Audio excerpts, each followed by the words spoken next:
밖에 날씨가 정말 춥습니다. 체감 온도가 영하 18도, 20도 이렇게 된다고 하는데요. 나가실 때 단단하게 따뜻하게 좀 입고 나가셔야 될 것 같습니다. 자, 추운 날씨 뚫고 저희 분 나와 주셨는데요. 모셔보겠습니다. LS증권 리테일 사업부 염승원 이사 함께합니다. 안녕하세요. 네, 안녕하세요. 추우셨죠? 네, 너무 추운 것 같습니다. 그러게요. 네, 추운 날씨 이렇게 또 감사드리고 국내 시장 얘기 좀 이어가 보도록 하겠습니다. 코스피 연초 분위기가 진짜 뭐 나쁘지 않아요. 나쁘지 않은 정도가 아니고 괜찮습니다. 네, 6주 네. 만에 2,520대 회복을 했는데 어제는 삼성전자 뭐 실적도 안 좋게 나왔는데도 이렇게 오른 거잖아요. 삼성전자 잘 갖고 어떻게 네. 보셨어요? 그 시장이 확실히 작년과 너무 달라진 것 같아요. 네. 작년에는 이제 항상 아침에 좋았다 오후에 무너지기도 맞아요. 하고 미국이 올라도 빠지고 내려도 빠지는 참 악순환이었는데 올해는 정반대입니다. 미국이 빠져도 오르고 내리는 날도 어쨌든 꾸역꾸역 좀 올라가는 그런 모습들을 보였고 특히 이제 삼성전자가 의미가 있었던 게 삼성전자 실적이 안 좋을 건 다들 알고 계시잖아요. 계속 추정치가 낮아지니까. 근데 좀 걱정했던 게 생각보다 더 안 좋으니까 이게 또 빌미가 돼서 좀 분위기를 좀 악화시키지 않을까 우려했는데 오히려 외국인 투자들이 삼성전자를 어제 대량으로 매수를 해버렸거든요. 네. 그러니까 이 정반대 상황이죠. 좋을 때 오히려 팔아버리고 지금 안 좋지만 뭐 이제 최악 다 지난 거 아니냐, 삼성전자 더 나쁠 게 뭐 있냐, 이렇게 좀 생각으로 좀 바뀌었다는 거는 이제 당분 외국인들이 삼성전자에 대해서 이제 약간 시각 자체가 그동안은 극단적인 좀 부정론이었는데 뭐 아주 긍정론까지는 아니더라도 네. 최소한 이제 중립 이상으로 좀 보는 거 아닌가. 그렇게 되면 주식시장은 한국은 좀 미국과 좀 당분간 차별화되면서 굉장히 좀 안정적일 수가 있거든요. 그래서 그런 면에서 한국 시장은 어쨌든 이제 하방이 굉장히 단단한 상태에서 좀 힘들었던 2,500까지 이제 돌파를 했기 때문에 어쨌든 1월 장세는 계속해서 우리가 한번 기대해 볼 만한 그런 좀 모습이 나왔다. 그래서 사실 어제 증시 반등이 굉장히 좀 의미가 저는 좀 그래요. 있었다라고 좀 생각을 하고 있습니다. 새해 들어서 분위기가 좀 바뀐 우리 시장인데 1월 8일 어제 시장이 좀 이사님 생각에는 의미가 있었다. 그 중심에는 이제 삼성전자 얘기로 시작을 해볼 텐데 삼성전자가 있었습니다. 잠정 실적 나왔고 말씀드린 것처럼 좋지 않았습니다. 눈높이가 계속 낮아지고 또 낮아져서 7조 원대 영업이익으로 이제 설정이 컨센서스가 된 건데 네. 영업이익이 6조 5천억 원 나왔으니까 이거 사실 그 액면 그대로는 쇼크 수준 아닙니까? 그죠. 굉장히 안 좋죠. 네. 뭐 원래 실제 예상은 이제 애널리스트 추정치가 낮아지긴 했지만 다 합쳐서 이제 평균 내면 8.5조 원 정도 됐거든요. 그거 한 30% 이상 미달한 거니까 굉장한 쇼크인데 근데 이제 보통 우리가 생각해야 될 게 4분기는 항상 쇼크가 좀 많아요. 이 계절성이 있죠. 항상 기업들이 4분기에 좀 털어내는 것들을 많이 털어내다 보니까 그러니까 이게 1월 30 이번 달 이제 마지막 날에 아마 실적 발표를 또 할 거예요. 왜냐하면 네. 그때 이제 확정 실적이 네네. 나와서 지금 누구도 정확하게 숫자를 몰라요. 뭐 반도체에서 얼마인지는 다 추정치고 도대체 일회성 비용은 얼마 들었는지 알 수가 없는데 근데 어제 보면 뭐 국내 증권사도 그렇고 외국계 증권사에서 이게 나온 것들 종합해 보면 결국엔 이제 아마 파운드리 쪽에서 손실이 더 커진 거 아니냐 이렇게 좀 보고 있는 것 같아요. 근데 파운드리 지금 삼성전자에 대해서 기대하는 분들은 거의 없기 때문에 네. 아직까지는 뭐 거기서 일회성 비용이 더 나온다고 해서 삼성전자를 뭐 지금 이렇게 빠진 상황에서 또 부정적으로 볼 만한 이유는 아니었던 것 같고 또 거기에 어제 같은 경우 좋은 뉴스들도 몇 개 나왔죠. 또 마이크론이 아마 그 엔비디아 게이밍 칩을 단독으로 아마 납품하는 줄 알았더니 네네. 사실 젠슨하기 잘못한 그러게요. 거죠. 오히려 초도 공급은 삼성이 했거든요. 그래서 그게 좀 정정이 됐던 부분도 좀 있었던 아니 것 그래서 같고. 초반에는 시장에서 삼성에 대한 얘기가 나오다가 마이크론 얘기만 하니까 예. 이거 또 밀렸나 보다. 그러니까요. 또 안 됐나 예. 보다. 이제 이랬던 거잖아요. 잘못된 거라는 예, 거죠. 그러니까 오히려 오늘 기사 아까 속보던 네. 거 보니까 젠슨하이 수정했더라고요. 초도 공급은 사실 삼성전자가 했다. 그리고 사실 3사가 다 합니다. 그걸 네. 뭐 누가 하는 게 뭐 한다 이런 거보다도 근데 이제 그 부분이 오해됐던 게 좀 풀렸고 또 한 네. 가지가 중국의 CXMT에 대해서 미국의 이제 국방부가 블랙리스트 등재를 해버렸죠. 네. 이 부분이 결국 트럼프 당선인 이제 취임 이후로 좀 더 수출 규제까지 가는 거 아닐까. CXMT를 규제한다는 거는 결국 삼성 입장에서는 전통 반도체 이제 점유율을 또 지킬 수 있는 중요한 부분이기 때문에 이것도 어제 뉴스가 나오면서 상대적으로 좀 긍정적으로 좀 작용을 했던 것 같아요. 그리고 어쨌든 이제 이번 4분기하고 올해 상반기까지는 실적이 안 좋을 겁니다. 근데 이걸 다 알고 있어요. 그리고 하반기에 좋아진다는 이제 분석들이 나오니까 주가는 올해 상반기를 보고 이제 달리는 게 아니라 올해 하반기를 이제 반영을 하는 거거든요. 그러다 보니까 그런 것들이 이제 교집합으로 작용하면서 삼성전자가 이제 기대감을 갖고 정말 모처럼 만에 좀 좋은 주가 흐름을 보였다라고 봐야 될 것 같습니다. 이 젠슨 황의 말의 위력이 정말 어마어마합니다. 네. 시장에서. 뒤에서도 양자 컴퓨터 얘기를 좀 해볼 텐데 삼성전자 언급도 어제 CS 기자 간담회에서 있었는데 이게 사실 두 가지 메시지를 한 번에 있는 그런 멘트를 해서 좀 헷갈리는 면이 있습니다. 설계를 새로 해야 한다면서도 성공을 확신한다 이렇게 말했거든요. 네. 이걸 어떻게 부정해요? 그게 긍정해요? HBM3E를 말하는 건지 네. HBM 그 다음 버전 하나 더 남았지 HBM4도 있는데 네. 그건지 명확하진 않아요. 그러니까 이제 HBM3를 지금 다 만들어 가지고 지금 테스트하고 있잖아요. 그걸 다시 설계하라는 건 이거 공급하지 말란 얘기랑 똑같은 건데 그럼 언제 또 설계를 다시 해서 그걸 하겠어요.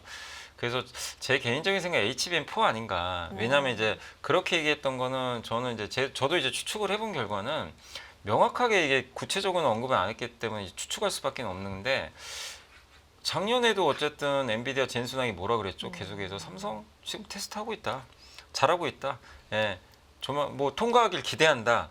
이 발언인데 그게 지난해 3월 아니에요? 예. 근데 그러면 거의 10개월. 지금 거의 1년 동안 바뀐 멘트가 없어요. 지금도 맞아요. 똑같아요. 테스트 중이다. 잘할 것이다. 뭐 통과할 것이다. 이 얘기인데 이게 1년째 반복되니까 사실 이제 신빙성이 좀 떨어질 수밖에 없고 결국엔 뭐죠? 핵심은 팩트만 우리가 짚어보면 아직도 공부 못했구나. 이건 사실은 굉장히 삼성 입장에서 뼈아픈 거죠. 그래서 HBM3E에 대해서 이제 시장에서는 기대를 아예 안 하는 수준까지 좀 가버려서 굉장히 좀 이제 어려운 상황인데 거기다 설계까지 그러니까 이 얘기는 뭐죠? 설계를 또 잘못했다는 얘기잖아요. 그러니까 엔비디아에 맞게 설계를 좀 해줬어야 되는데 설계 부분에 있어서 엔비디아의 그 어쨌든 요구 조건을 충족 못한 것 같아요. 그래서 설계를 다시 하라는 건 HBM3를 이제 와서 설계 다시 한다는 건 너무나 또 이 뒤로 가는 거기 때문에 제 생각엔 어차피 올해 이제 하반기에 HBM4를 양산 들어가거든요. 삼성도 있고 하이닉스도 있을 텐데 그게 내년에 나오는 이제 루빈이라는 새로운 제품에 탑재가 돼야 돼요. 네. 근데 그거는 누구도 지금 공급사가 정해지진 않았죠. 루빈 얘기도 이번에 CES 기조연설에서 안 안 했죠. 했죠. 네. 근데 이제 내년 상반기에 나오는 걸로 아는데 네, 거기에 HBM4가 들어가요. 네. 그러니까 그거에 맞게 아마 재설계를 좀 해서 HBM4는 잘 납품해라. 아마 이런 뉘앙스가 아닌가. 그래서 아마 제 생각에는 HBM3도 통과는 될 거라고 봐요. 되는데 돼도 너무 큰 의미를 부여하기 힘든 게 좀 너무 늦어버렸어요. HBM3가 이미 지금 다 지금 쓰이고 있는 상황에서 이미 마이크론보다도 늦어버렸기 때문에 실적에 잡히는 부분은 이제 적을 수밖에 없어요. 근데 그렇더라도 무조건 통과해야 됩니다. 그걸 통과를 해야 그 다음에 HBM4가 나오는 거기 때문에 그래서 물량이 적고 좀 실망스럽더라도 일단 삼성전자의 숙제가 올해 상반기에 2개가 일단 남아있는 게 뭐냐면 이건 업황과 상관없이 삼성전자 스스로 해야 되는 문제예요. 뭐냐면 아까 말씀드린 HBM3를 반드시 통과시켜야 되고 또 한 가지가 이제 D램이 이제 세대수가 있잖아요. 네. 뭐 1A, 1B, 1C 이런 식으로 나눠지는데 A, B, C로 갈수록 이제 첨단 제품이라고 보시면 돼요. 근데 1C를 올해 아마 2분기에 양산한다고 지금 이제 언급이 나오고 있는데 그걸 반드시 양산을 해야 돼요. 그게 돼야 HBM4에 들어가요. 근데 그 양산이 스케줄이 꼬이죠.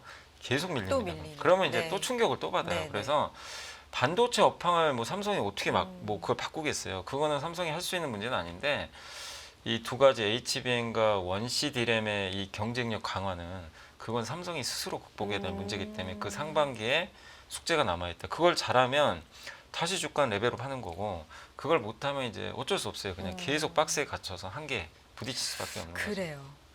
삼성전자, 뭐 우리나라 코스피 시총 1위 기업이고 반도체 투톱 중에 하나이기 때문에 사실 잘 되기를 모두가 이제 바라는 마음도 있고요. 네, 그런 상황인데 산적해 있는 과제가 많습니다. 이 젠슨왕의 말의 위력이 다시 한번 또 실감이 된 섹터가 있죠. 바로 양자 컴퓨팅. 간밤에 40% 이상 급락한 종목도 뭐 속출하는데요. 왜냐하면 양자 컴퓨터는 특히 성학개미라고 불리는 우리 국내 투자자분들이 네. 최근에 굉장히 많이 투자하신 이 섹터 아니에요? 네, 맞습니다. 네. 그 아이온큐라는 종목을 네. 정말 많이들 네. 이제 투자한 걸로 저도 알고 있는데 근데 이게 그 양자 컴퓨터 관련주들이 단기간에 거의 한 미국에서 한 10배 가까이 올라버렸거든요. 그러니까 엄청나게 올랐는데 그 이유는 뭐죠? 그게 기폭제였죠. 이제 구글이 양자 컴퓨터 칩 이제 개발한다. 뭐 이 뉴스 나오면서 이게 이런 이제 빅테크까지도 여기 참여한다. 이러다 보니까 이제 시장에서는 아, 이거 되겠다. 그러니까 양자 컴퓨터 투자하신 분들도 당연히 대부분 다 테마주로 많이들 보셨죠. 왜냐하면 이게 상용화는 되게 먼 얘기거든요. 네. 빨라야 2030년 얘기를 했으니까 그러다 보니까 이제 대부분 좀 테마주로 인지를 하고 계셨는데 이게 구글이 이제 반도체 양자칩을 이제 만들었다고 하니까 이거 생각보다 좀 빨라지겠다. 그래서 이제 거기에 불이 지피면서 이건 우리나라 투자자만 그런 게 아니라 미국도 똑같아요. 미국 투자들도 흥분을 한 거죠. 그래서 이제 리게틱 컴퓨터나 이제 이 아이온큐 같은 대표 기업들이 뭐 연일 이제 급등하는 그런 그렇죠. 모습이었고 또 어쨌든 지금 트럼프 지금 당선인도 그렇고 많은 이제 지금 이제 앞으로 새로운 행정부가 좀 들어서겠지만 결국엔 이제 이런 첨단 산업에 대한 규제를 완화해 가지고 투자를 많이 주겠지라는 그런 기대감도 되게 붙었거든요. 근데 이제 젠스당 CEO가 이거 팩트를 그냥 날린 거예요. 네. 그냥 사실은 빨라야 2030년이고 근데 이제 젠스당은 좀 더 보수적으로 얘기한 거예요. 빨라야 15년 후 그리고 최대 30년 요 정도 걸린다. 근데 이제 평균적으로 한 20년 정도 걸리지 않겠냐 상용화까지는 이렇게 이제 언급을 하다 보니까 이제 워낙 젠스낭 CEO의 말의 위력이 크잖아요. 이 사람이 그렇죠. 얘기하면 뭔가 진짜 같고 네. 그러다 보니까 사실 투자하시는 분들도 2030년이라는 거는 대부분 다 인지하고 투자했을 거예요. 근데 갑자기 젠스낭이 15년을 꺼내버리니까 이제 미국에서 저는 이게 꼭 어쨌든 젠스낭의 말의 위력도 있지만 이게 이제 터질 게 터진 거죠. 좀 버블이 좀 터진 거 아닌가 약간은. 그동안에 올라왔던. 왜냐면 양자 컴퓨터는 상용화가 안 됐기 때문에 이걸로 돈 버는 건 아니에요. 근데 그건 알고 있었는데 네. 이제 기간에 대해서 더 몇십 년까지 얘기를 네. 하니까 이제 그러니까 이제 그야말로. 그게 뭔가 하나의 이제 그 원인이 돼버린 네. 거죠. 아 이게 팔아야 되겠다는 이제 사람들의 심리를 자극시킨 것 같아요. 네. 아 이거 너무 오래 걸리네. 근데 주가는 10배 이상 올랐네. 그러니까 내가 먼저 팔아야 되겠다. 이게 이제 그 하루 종일 쏟아지면서 뭐 울고 싶었는데 때려줬다. 네, 의미를 근데 좀 이제 제공해줬다. 우리나라랑 다르게 여기는 네. 너무 이제 하루에 하락폭 제한이 없다 보니까 네. 어쨌든 이제 마이너스 40% 이제 급락이 나왔는데 좀 걱정되는 거는 이제 우리 한국의 개인 투자분들이 좀 양자 컴퓨터 미국 쪽을 워낙 많이 사셨기 많이 때문에 좀 하셨어요, 진짜. 상당히 좀 충격이 있을 것 같아서 저는 좀 그 부분은 좀 상당히 좀 우려가 되는 상황입니다. 알겠습니다. 이렇게 급하게 빠졌으면 또 급하게 단기간에 올라갈 가능성도 있겠지만 어쨌든 쉽진 않을 것 말이, 같아요. 네. 왜냐하면 이게 실적으로 간 게 아니라 이제 기대감으로 기대감으로. 가게. 근데 양자 컴퓨터 상용화가 이렇게 늦어진다면 그 기대감이 빠져버리거든요. 네. 그래서 당분간 주가 상승까지는 좀 상당한 시간이 좀 걸릴 것 같습니다. 알겠습니다. 제약바이오 얘기 좀 해주세요. 사실 CES만큼 이 JP모건 헬스케어 이벤트가 그렇게까지 위력이 이제 뭐 힘으로 본다면 CES만큼은 아니지만 그래도 요 일정도 남아 있고 새해 이 바이오 쪽의 화두는 뭐가 될까요? 근데 바이오가 이제 저는 계속 뭐 작년에도 그랬고 올해도 바이오를 계속 좀 관심 있게 봐야 된다고 생각하는 네네. 이유가 뭐냐면 옛날에 바이오도 그 양자 컴퓨터가 이렇게 무너진 건 사실 실적이 뒷받침이 안 된 게 가장 크다고 보는데 바이오도 예전에 많은 분들이 힘들어했던 게 기대감으로 올랐다가 실적이 안 되고 뭐 일명 임상 꿈을 안 되고. 먹고 산다. 예. 네. 근데 지금 바이오는 그게 아니에요. 한국의 그렇죠. 바이오는 완전히 바뀌었어요. 지금은 다 실적 기반으로 가요. 네. 삼성 바이오도 실적이 탄탄한 데다가 우리나라 이제 바이오 회사들이 지금 미국에서 승인받은 것들이 나오기 시작을 하잖아요. 근데 올해 이제 그 한 이제 국가 연구기관에서 나왔던 자료를 제가 한번 그때 주말에 좀 살펴보니까 올해 이제 우리나라 수출 증가율이 둔화되잖아요. 2.5%밖에 안 되거든요. 근데 유일하게 두 자릿수 성장하는 게 바이오밖에 없어요. 바이오 헬스케어 수출은 이제 두 자릿수 이상 네. 성장. 대부분 한 자릿수나 마이너스 성장이에요. 그만큼 올해 숫자로도 바이오가 뒷받침이 될 수밖에 없는 상황이고 거기에 지금 어제 뉴스 나왔잖아요. 그 존슨앤존슨이 유한양의 네. 렉나자 요게 이제 전체 생존 기간이라고 그러죠. 그러니까 치료 받고 나서 암 환자가 얼마까지 오래 살 수 있냐. 이거를 1년 이상 더 늘렸다. 이거 굉장히 고무적인 데이터가 나왔는데 미국에서 FDA 승인받은 제품인데 데이터도 좀 잘 나오고 있고 SK 바이오팜은 예전에 나왔던 그 뇌전증 치료제가 매출이 그냥 분기당 이제 1,000억씩 뭐 나오기 시작하면서 굉장히 좀 놀라운 그런 고성장을 좀 보여주고 있거든요. 그러니까 한마디로 그냥 이제 꿈을 먹고 사는 바이오가 아닙니다. 이제는 진짜 꿈과 이제 여기에 진짜 실적까지 뒷받침이 되니까 그걸 기반으로 해서 꾸준하게 이제 저는 레벨업을 계속 할 수 있는 그런 업종이다. 그래서 그런 것들을 또 JP모건 헬스케어 컨퍼런스에서 뭔가 또 좋은 딜이 나오면 또 더 확인은 되겠지만 저는 그거랑 별개로 계속해서 한국은 미국을 두드릴 거고 그럼 미국에서 성과 나오는 기업들이 계속해서 어쨌든 좋은 실적을 내고 또 중국을 규제할 수도 있잖아요. 뭐 작년에 생물보안법이 통과는 안 됐지만 트럼프는 뭐 중국과의 규제를 더 할 사람이기 때문에 저는 생물보안법은 언제든지 또 통과될 수 있다고 보는데 그럼 그게 통과되면 반사주의 결국엔 또 CDM, 네. 우리나라 이제 CM 네. 업체들이 중국을 또 대체할 수 있는 네. 이런 부분도 분명히 또 자리 잡을 수 있기 때문에 한국의 바이오에 대해서는 다만 이제 조금 걱정은 그거예요. 급등은 저는 좀 아직은 어렵다고 보는 게 금리가 너무 높아요. 미국 금리가. 미국 금리가 이게 좀 꺾여야 되는데 지금 막 10년물이 4.7까지 왔잖아요. 그렇죠. 이게 꺾여야 바이오가 본격 랠리가 나오지. 이 금리가 높은데 그냥 단지 내용 좋다고 오르긴 좀 어렵거든요. 그래서 이 높은 금리에서 바이오가 만약에 좀 흔들리면 네. 그럴 때를 이용해서 비중을 좀 늘려가시고 음. 그 아마 미국 10년물 국채 금리가 한 4% 정도까지 쭉 혹시라도 나중에 빠지면 그때 바이오는 많이 올라가 있겠죠. 그럼 그때는 조금 더 줄여주시고 그런 전략으로 좀 하시는 게 낫지 않나 싶습니다. 바이오에 대한 얘기였고 좀 경계해야 될 부분, 주의해야 될 부분도 말씀해 주셨지만 어쨌든 긍정적으로 작년에 이어서 올해도 보고 계신다는 걸 알 수가 있었고요. 다음 얘기해 볼게요. 4대 금융회장이 올해 증시는 점진적으로 정상화되고 금융주도 반등할 것이다 이런 얘기를 했는데 이 근거를 좀 들어야 투자자들도 뭐 납득을 하거나 설득이 되겠죠. 근데 이제 가장 네. 중요한 건 이제 국내 증시에 대해서는 뭐 외국계도 그렇고 우리나라 뭐 금융기관도 마찬가지인 게 싸다는 인식은 다 있어요. 네. 그러니까 연초에 강한 것도 사실 우리나라가 뚜렷하게 뭐가 썩 좋아진 거는 뭐 보이는 건 없잖아요. 연말 뭐 12월 네. 말과 네. 1월 초가 달라진 건 사실 네, 없는데. 사실 뭐 이렇게 딱히 네. 뭐 당장 뭐가 음. 일주일 만에 바뀐 건 아닌데 이제 미국도 비싼 것 같고 네. 일본도 많이 올랐고 그러니까 그런 상황에서 보니까 한국은 좀 부담이 없는 국가거든요. 그리고 이거죠. 이 논리가 통한 거죠. 더 한국이 나쁠 게 도대체 뭐가 있나. 이러다 보니까 좀 싼 한국을 좀 투자하자. 이런 심리가 작용했던 것 같고 거기다가 이제 결정적인 게 국민연금이 지금 딜을 엄청나게 받쳐주고 있어요. 국민연금이 지금 어제도 대량 매수를 해줬는데 국내 주식 비중이 좀 많이 낮아져 있기 때문에 그냥 일단 비중은 채워야 되거든요. 계속해서. 그래서 올해 아마 30조 원은 사야 될 거예요. 아마 비중을 채우려면. 지금 지수대에선. 그러면은 올해 주식시장이 흔들릴 때마다 연기금이 딜을 받쳐주겠지. 그럼 해외 자산을 많이 갖고 있는 걸로 알고 있는데 그거를 매도하고 뭐 사는 벌써 것도 시작했어요. 있고. 왜냐하면 환해지 어제 네. 그저께부터 들어갔어요. 네. 환해지를 10개월 동안 한대요. 그러니까 점진적으로. 그럼 환율이 튈 때마다 달러를 던져버리겠죠. 그러면은 원화는 당연히 강해지고. 그러면 우리가 1,500원 가면 진짜 위험하잖아요. 네. 그걸 막을 수 있다라는 것도 이제 증명이 된 거죠. 그러니까 그런 것들이 주식시장이 당연히 긍정적이기 때문에 아마 이제 그런 올해 좀 시장을 좀 긍정적으로 본 것 같고 또 한 가지 이제 금융기관에서도 이제 그런 얘기를 했던 게 결국 금융기관이 지금 은행이나 증권회사에서 지금 가장 초점을 맞추고 있는 게 뭐냐면 밸류업이잖아요. 작년에 밸류업 잘했죠. 근데 그 밸류업의 이제 기폭제가 될 게 상법 개정인데 상법 개정 가능성도 과거보다 높아졌잖아요. 어쨌든 그러다 보니까 그 상법 개정까지 많이 이루어지면 은행, 증권, 보험주들은 당연히 더 밸류업의 탄력을 받게 되거든요. 그렇기 때문에 그런 것들에 대한 기대감들이 또 녹아들면서 아마 시장을 올해는 좀 긍정적으로 좀 보고 있는 게 아닌가라고 좀 생각은 하고 있습니다.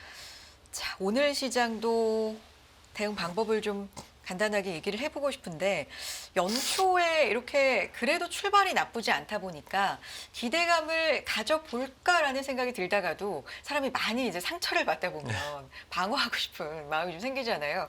아, 한 번 더 믿어도 되나 뭐 이런 생각이 생기는 요즘인 것 같아요. 어떤 대응 방법 필요합니까? 근데 뭐 새로운 악재가 나오면 또 빠질 수도 있겠죠. 뭐 네. 새로운 뭔가. 근데 지금 당장은 트럼프가 무슨 말 할까가 좀 그게 지금 제일 걱정이지. 딱히 뭐 다른 거는 크게 악재될 건 없고 또 미국이 너무 많이 올라서 미국이 좀 많이 빠지면 어떡할까 뭐 그 정도인데 근데 사실 미국이 많이 올라서 빠지는 것 자체는 그렇게 우리나라 증시엔 그렇게 큰 악재는 아니거든요. 왜냐하면 한국은 오른 게 없기 때문에 그래서 시장을 뭐 너무 이렇게 부정적으로 보시거나 그러지 마시고 확실히 뭐 지금 당장 뭐가 좋아진 건 아니지만 주식 투자는 항상 최악일 때 투자하는 게 맞거든요. 그래서 이미 최악을 경험한 한국 시장은 좀 계속 긍정적으로 바라보셨으면 좋겠고 다만 이제 2,500을 넘었기 때문에 이 구간부터는 탄력적인 상승보다는 아마 올라가도 점진적으로 좀 느릴 가능성이 있어요. 또 미국도 약간 상승이 막혀 있으니까 그래서 2,500 이하로 또 만약에 조정이 나온다면 여러분들이 겁먹지 마시고 뭐 소외받았던 기업들 위주로 좀 접근하시고 다만 이제 미국이 지금 갑자기 양자 컴퓨터나 오늘 우주항공 관련주나 이런 테마주가 다 폭락을 했어요. 이 얘기 뭐냐면은 미국에서도 너무 이제 실적보단 기대감으로 올랐던 기업들을 경계하는 거죠. 네. 그럼 우리나라도 비슷해요. 네. 그렇게 올랐던 테마주가 혹시 있으면 이제 각별히 좀 조심은 해야 된다. 그리고 지금 삼성전자가 움직이면 개별주가 힘내기가 좀 또 사실 그렇죠. 쉽지 않아요. 네. 그렇기 때문에 좀 대형주나 소외받던 쪽으로 여러분이 찾아보시면 뭐 지수와 무관하게 또 수익 낼 수 있다고 생각하기 때문에 지금은 좀 저평가된 쪽 한번 지켜보자 이렇게 말씀을 드리겠습니다. 알겠습니다. 여기까지 듣겠습니다. LS증권 리테일 사업부 염승원 이사 함께했습니다. 이사님 고맙습니다. 감사합니다.